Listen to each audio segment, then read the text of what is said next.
अस्सलाम वालेकुम रहमतुल्लाहि व बरकातुहू। मैं डॉक्टर सईद काजी, आपका भाई, आपका खैर खा और आपका हज 2026 का बेस्ट गाइड अल्हम्दुलिल्लाह आपको खुशामदीद करता हूँ इस वीडियो में, इस यकीन के साथ कि आपने हज 2026 की एप्लीकेशन अल्हम्दुलिल्लाह सबमिट करवा ली होगी और अब आप आगे तैयारियों में मसरूफ़ हैं।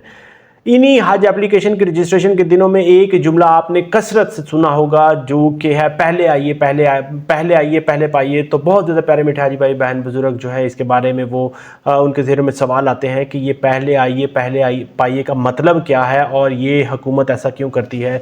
तो देखिए कि हज एक फ़र्ज़ इबादत है, लेकिन इसके इंतज़ामात दुनियावी लिहाज से जो है उसके तहत करने पड़ते हैं। तो इसलिए हज को मुकम्मल करने के लिए पाकिस्तान की गवर्नमेंट के पास जो है महदूद जो सीट्स होती हैं, महदूद जो कोटा होता है, महदूद रिहाइश की फैसिलिटीज़ होती हैं और लिमिटेड ट्रांसपोर्टेशन होती है। तो इसलिए हर साल लाखों की तादाद में जो प्यारे मीठे हाजी भाई बहन दिल में तड़प लिए, आंखों में अश्क लिए और दिल में लगन जो है वो खाना काबा से और रोज़ा रसूल से लगा के बैठे होते हैं, वो दरख्वास्त देते हैं। लेकिन याद रखें कि सबको एक जैसी फैसिलिटीज़ प्रोवाइड करना हुकूमत के लिए और ना सिर्फ हुकूमत के लिए बल्कि सऊदी गवर्नमेंट के लिए भी पॉसिबल नहीं होता। इसलिए उन्होंने इसको इस तरह से तरतीब दिया होता है कि कोई परेशानी का सामना ना करना पड़े। तो मैं अभी आपको 4 बेसिक रीजंस बताता हूं कि क्यों ये वाली स्ट्रेटजी को अपनाया जाता है कि पहले आइए पहले पाइए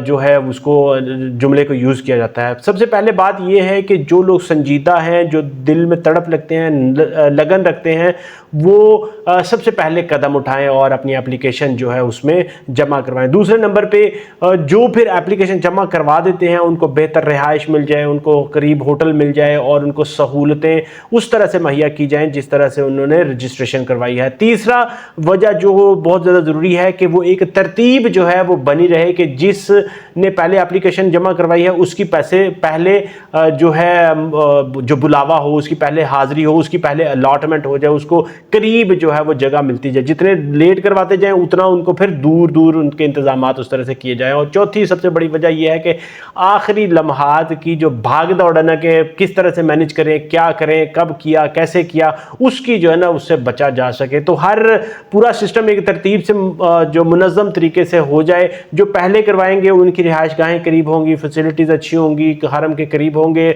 मरकज़िया में उनको जगह मिलेगी, उनको अजीज़िया में, भतक रैश में या कहाँ पे जगह मिलेगी। जो बाद में करवाते जाएंगे उतनी दूर दूर और उतनी कम कम उनकी फैसिलिटीज़ होती जाएंगी।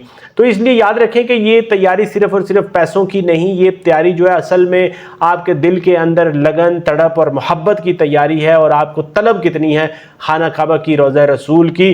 तो इसलिए जल्दी मैं आपसे ये कहूँगा कि जल्दी कदम उठाएं, जितनी जल्दी पॉसिबल हो सकता है अपनी एप्लीकेशन को जमा करवाएं। अगर आपने अभी तक रजिस्ट्रेशन नहीं करवाई तो मंडे से आप अपने रजिस्ट्रेशन करवा के इस मुकाम को मुकम्मल करें। और याद रखें कि आपकी नीयत साफ़ होनी चाहिए और तैयारी मुकम्मल होनी चाहिए। मेरी यही दुआ है कि आपको जो है अल्लाह ताला हज की सादत नसीब करें इंशाअल्लाह ताला। अल्लाह ताला आपके हज को आसान करें, मबरूर करें। उम्मीद करता हूँ कि आपको टर्म की पहले आइए पहले पाइए की समझ लग गई होगी। मुझे अपनी दुआ में ज़रूर याद रखें। अगर आपके ज़हन में कोई सवाल हो, कोई क्वेश्चन और फीडबैक हो, कमेंट सेक्शन में लिखें। मैं यहाँ मौजूद हूँ प्यारे मीठे हाजी भाई बहन बुजुर्गों की खिदमत के लिए।